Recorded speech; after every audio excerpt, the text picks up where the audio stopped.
Swarupini Avatar Varishtaya Ramakrishna Te Namaha. We're going to look today in this 10th section of the series of Meditation for Meditators, something that is called in the yoga scriptures as Tanu Manasa, the fineness of the mind. If you notice, when we close our eyes and sit down to meditate, thoughts come in, pictures. There are some who are very good with visuals. For them, when these thoughts they come, they appear sharp and vivid and bright. And when we are trying to push all these away, as we have shown in our previous, you can say, classes, and try to meditate on the object of meditation, any picture of God, goddess, we find that that object is not as vivid and clear and sharp as the other thoughts, disturbing thoughts are.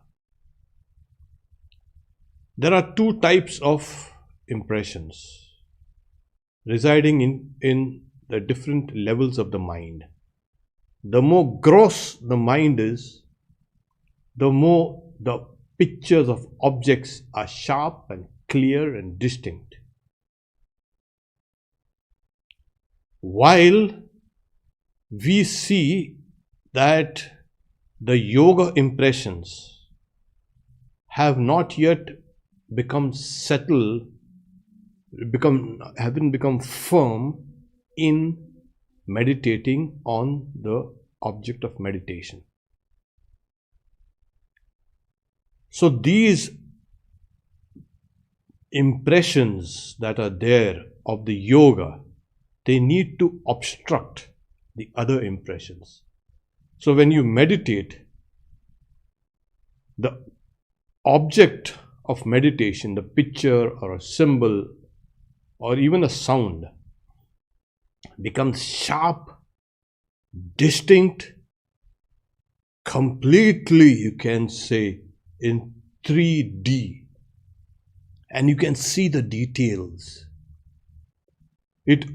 If this is not happening, that means the mind is still on a very gross level, and it has to be pulled out of that, you can say, level and made to meditate. So generally when we sit down and meditate, if we have been following all the steps correctly, what happens is we find that the object of meditation is nothing but a kind of just an outline of this. While the objects are sharp and distinct, the picture in our mind is just a kind of an outline, and we are trying to concentrate, and the mind is trying to shift that outlines of that meditation object around. We are trying to stabilize, we are trying to focus, and it doesn't happen. Then slowly, as we practice, as we keep on practicing, then what happens is the object now appears, but there's still nothing sharp and distinct in the object. Most of our meditation is something like this, and we think that we are meditating, because the very fact is that the object appears, but it is more diffused, more nebulous, and we are trying to stabilize this image inside here. So as we keep on practicing over and over and over again, Then what happens is, after all these techniques, we use one or two or any one of these, and we start meditating. Then what happens is, to our practice, we will see the same object now there, but it's blurred. It's not again sharp and distinct. For meditation, one has to have that object as sharp and distinct, focused. You have to be focused on this object. This kind of image in the mind's eye during meditation is not a great help. So how do we keep on making this sharp and distinct so that we can meditate correctly? See, the only way, I won't say only, one of the ways is you take every small part of that image or the symbol and make it vivid. It has to be so vivid, and do it slowly. It's like, if you notice how painters use their brush, they take one part of the image at a time and do it perfectly, slowly and slowly.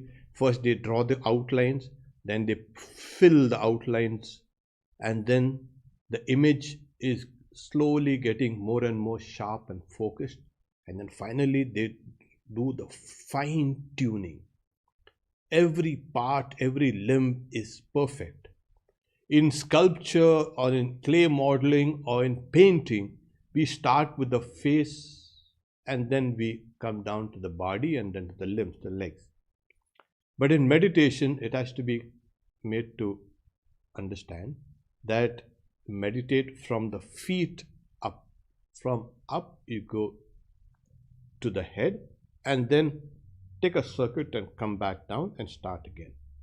So every part has to be now taken phase by phase. Slowly, the image has been taken in slowly in a phase. What we are seeing is this. You're taking every part now slowly and slowly and slowly and filling in. The frame is being filled with the power of your own visualization. Slowly it is filled. Phase by phase, limb by limb, stage by stage, and there it comes. And this is a picture. Then you stabilize and you hold it in a complete, you can say, form. So you start from the feet up and slowly take it. There is no loss. It's not a waste of time. There are many people who want to meditate on the complete object and fail to do so because the object is blurred. The only way for meditation to succeed is the object of meditation has to be sharp, distinct, focused, clear. It also indicates one more thing. If the object is blurry, that is, the mind is restless. The meditative mind is restless. The person who is meditating, the process of meditation is kind of blurry, restless. As the restlessness is diminished, the object of meditation will appear bright and vivid and clear. So it indicates it's not a fault of the object that it does not appear like that. It's a fault of the meditator. Maybe the meditation is involving 2 or 3 or 4 streams of undercurrents which the meditator is not aware of. Then the process of meditation is incorrect If these two things are taken care of, the picture will simply, as it were, leap out. It will become alive. It will become living. You will see the whole thing in three-dimensional and in color. No meditation has to be done in black and white. It has to be done in color. And while meditating, one also can be helped greatly by the repetition of the mantra. So we will take up the first, you can say, exercise in this, filling in the frame. So close your eyes, please.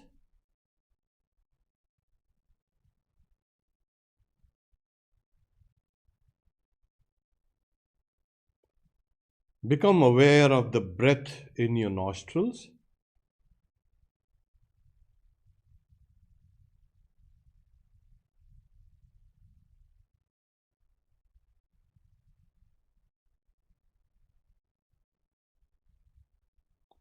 Straighten the spinal cord. Your neck, head and torso should be in a straight line.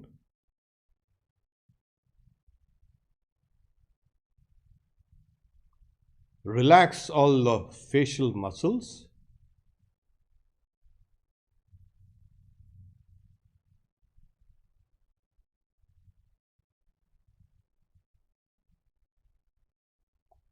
Gaze, as it were, on the point between the chin and the lips.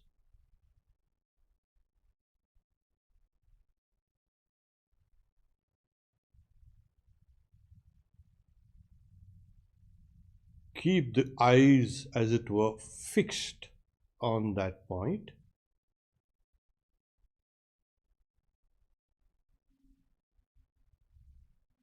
Now slowly shift your gaze to a point just outside your nostrils.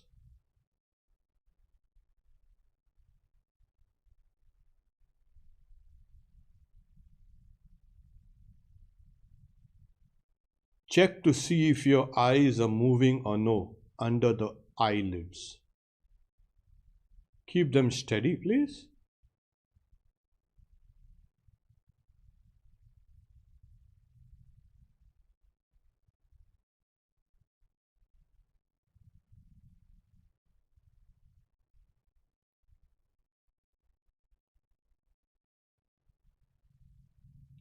Now, like you are gazing at that point in space outside your nostrils, now reverse your vision.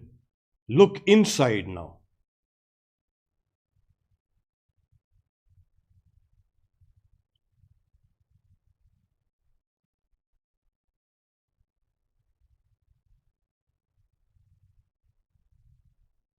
You are looking into the space which is within you.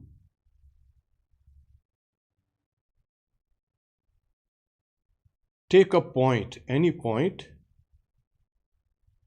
and fix your gaze on it internally.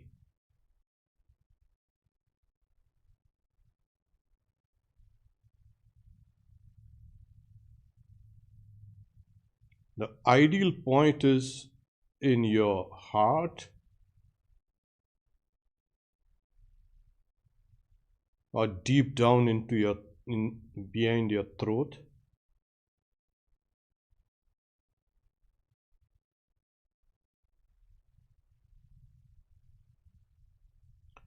Now visualize the form of your chosen ideal, the object of meditation.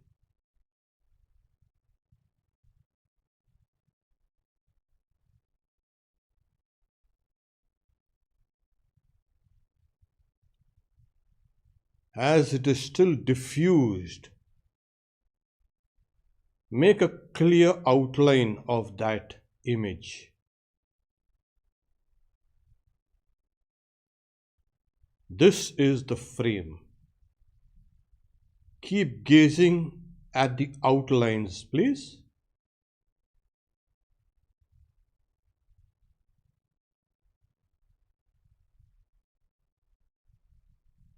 Now start filling in the details,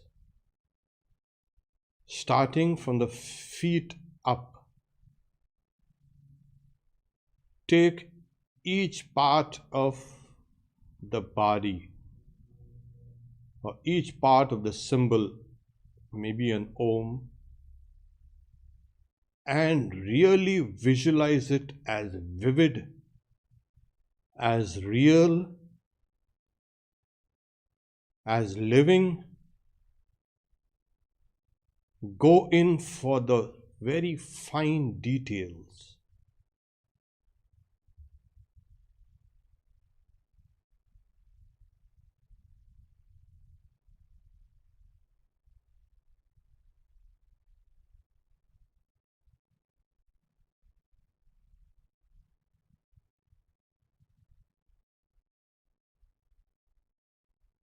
And as you keep on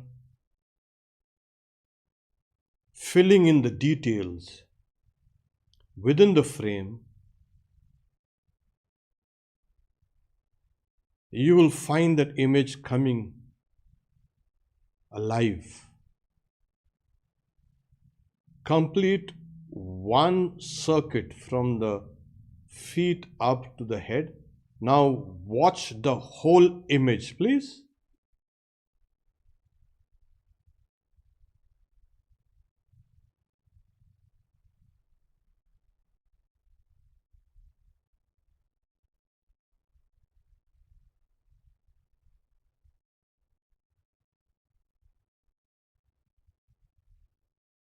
Okay, stop for now. Open your eyes, please.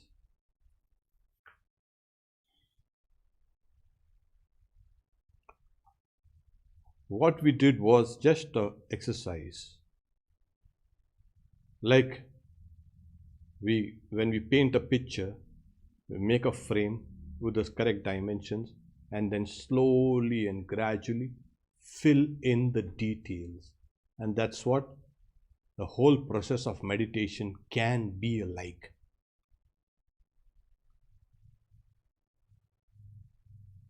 Those who are finding it difficult to gaze at a point inside can for now do the meditation as it were in the mind space outside also. But those who have been practicing meditation and who have been meditating for some years, they will find it easy when to gaze at a point here and then reverse it, and the point as it was is inside. Bring it inside here. And then make a frame of that image and then slowly fill it in. We have seen how clay sculptures also are made, clay modeling. It's exactly like that. Slowly, part by part by part. It's like a painter. You're painting in the details. And then the frame, which was hazy and blurry, is now become alive. This is the process. So, if we can do this in a meditation, it helps. If you watch it, you start with the feet and go upwards. Each part is taken. You can go as slow as you can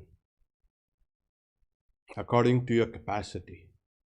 So as you fill in the details gradually, step by step by step by step, you come down to the whole image now, and now you stabilize that image there.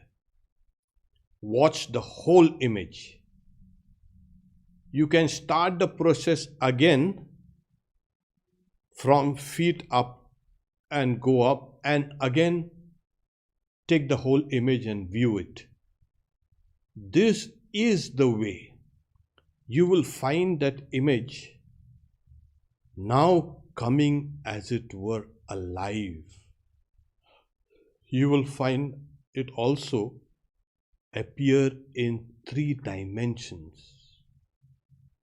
So remember, this is an old technique used by yogis when meditating to have the object come out in vivid colors, in 3 dimensional and alive. This picture of, in this case we have Christ. You can take any image that you have been meditating on Kali, on Durga, on Shiva, on Ramakrishna, or any god or goddesses. The image that one sees in the mind, in the distracted state of mind, is hazy, but the objects, sense objects, the image is there of all your memories and all what you see, those are sharp. As you keep on meditating, the opposite happens. The image of the meditation now becomes sharp, and the memories and all, you can say, perceptible objects, sound, touch, taste, smell, everything, hearing, they become, you can say, hazy. So it's a reverse process. Now the disturbing impressions in the mind are vivid, that will become hazy, and the object of meditation will become sharp and distinct. Then you must know that you are now succeeding in the processes of meditation. The methodology is correct. You as a meditator are focused, and the object now is now burnished, shining, luminous in 3 dimensions. And as I said, if you have a mantra or simply Om will do, keep on repeating, keep on dwelling on this meaning and focusing on that object. This itself is an extremely powerful, you can say, practice. You take up any object that you're used to, that you have been meditating upon.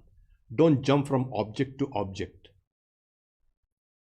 We give you different objects of meditation so that we don't appear to be sectarian or anything like that. You can take any object which you have been praying to, which you have been loving, which you have been meditating upon, and you can use these methods. Now, some of the various methodologies I have been given you are tools. At one point of time, as you meditate, suppose in the morning your mind is extremely restless, you use one tool, one methodology. When your mind is calm, when you're meditating, you can use another set of tools. These are tools. Don't mistake them for the ultimate goal of meditation. The ultimate goal of meditation is to stabilize that image in one's mind. And these are the tools. People mistake, the road for the goal. So the tools are different because minds are different. Everyone does not have a same mind. All types of mind, all type of characteristics, all types of personalities, they all need to be shown which exercise or which model for training is suitable for them. Select it and then use it. Okay. Stop here for questions. Question. Can you please explain how to focus on the heart center again? where to keep the eye's gaze first and how to turn it inward. Should we be aware of the breath while repeating the mantra? A few questions inside. Yeah, the difficulty people face about concentrating inside. Do we become aware of our breath? How do we gaze inside? Well, we actually do it all the time. Suppose you're traveling somewhere and you are watching something outside, and then you become introspective and you keep on watching the chain of your own thoughts. You are more aware of the chain of your own thoughts, internal thoughts, than the external world. Secondly, so one can internalize the same object. So when one gazes here at the, as it were here,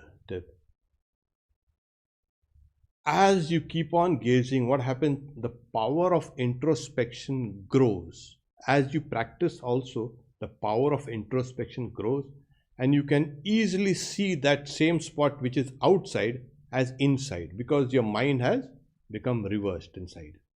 Now, I said if you cannot locate the point here in your heart, it's exactly here with the breastbone. There's a slight dip in the breastbone there. That is a point of the heart, and one has to pin it here, the meditation here. Now, in the initial stages, it will be difficult. So, I would recommend you just internalize what you're doing outside, make it inside, become introspective. As it keeps on growing deeper and deeper and deeper, you'll find that you can visualize that inner space here. Then slowly you can visualize the inner space here. So this can be done. It takes practice. And if you keep on practicing, you will be able to do it. Well, the question, would it be disrespectful if I want to replace the image of Jesus for the image of Ramakrishna? Are you being disrespectful if you want to switch the image from Jesus to Ramakrishna? Who said all these things?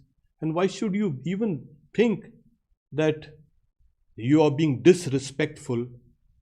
There is one God, and that one God appears in various forms.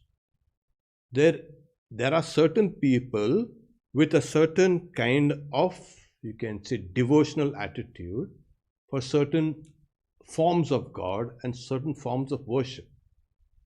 You are not being disrespectful at all. This is a representative image I have given today. So you can use Ramakrishna as an image and follow the same principles that we have learned today. Similar question. My mantra is from Sri Ramakrishna, but I find drawn to Mother's image. Is this combination okay? Well, when you have the mantra of Ramakrishna, you have to meditate on Ramakrishna. But in case you are drawn to Mother's image while repeating the name of Ramakrishna, then in that case, try to have the idea that Ramakrishna is within that mother image. That Ramakrishna is appearing as the mother, which he actually is. So what happens is you will be meditating on the Holy Mother as well as on the Ramakrishna. It's a little confusing question, but I'm going to read anyways.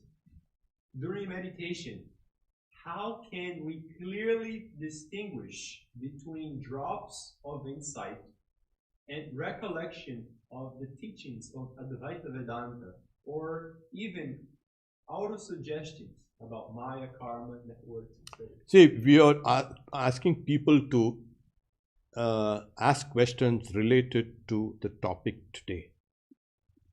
You were asking about how do we know about drops of insight or something like that, about Advaita Vedanta and Maya and all that.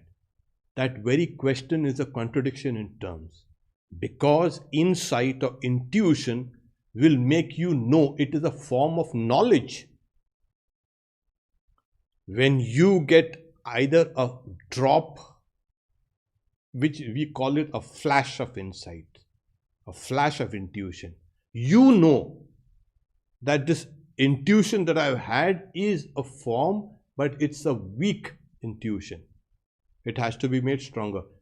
Intuition is not something that you can kind of say, I think I have this. No. Intuition is knowledge. There is no doubt there. So there are two levels which are generally mixed up. Intuition is from the higher mind, the superconscious mind. In Western psychology and Western, they don't know about this higher mind or intuition. The superconscious mind. They take the subconscious mind, whatever comes there, as intuition or insight. So subconscious insight is different from superconscious insight. So this has to. So how do these subconscious insights come? Without you being consciously aware, your subconscious is a very dynamic place. It combines and recombines impressions, molds them, deforms them, and either in dream or any other time, those combinations come and they spark and they rise to the surface. And we say, oh, I've got insight. You have been working on that problem, or that you can say whatever you've been thinking of deeply, and that combination comes in. But in yogic intuition, this intuition proper comes from the superconscious mind. So there's a vast difference between the two levels of the mind. Either way, the subconscious instincts, or you can say insights that come, is without doubt. It is free from doubt. It is direct. It is one form of knowledge which you never had before, and you have it now. From the superconscious mind also, you will get certain things which have been new to you, which are new to you, and there is this knowledge also is free from doubt. So this is how you know. Relevant and last question. If I imagine the picture hanging on a wall, the picture is very clear. But if I imagine the same picture inside the heart, throat, or mind, it is very blurred. Yeah, the picture that you see outside on the wall as an object, the mind has become externalized, and that's why it is very easy. But when you close your eyes, that same picture appears hazy, for the simple reason is you need more practice. And as you keep on practicing, it will become more and more clear. Use the methods that we have taught as Trataka. Keep the picture outside, gaze at it, close your eyes, and visualize that same picture inside now, exactly like you have seen it outside. Do this over and over and over again, and it becomes sharp inside. We stop here for today. We see you again next Saturday with the 11th episode of this meditation skills for meditators. Om Shanti Shanti Shanti Harihi Om Tat Sat Shri Ram Krishna Arpanamastu.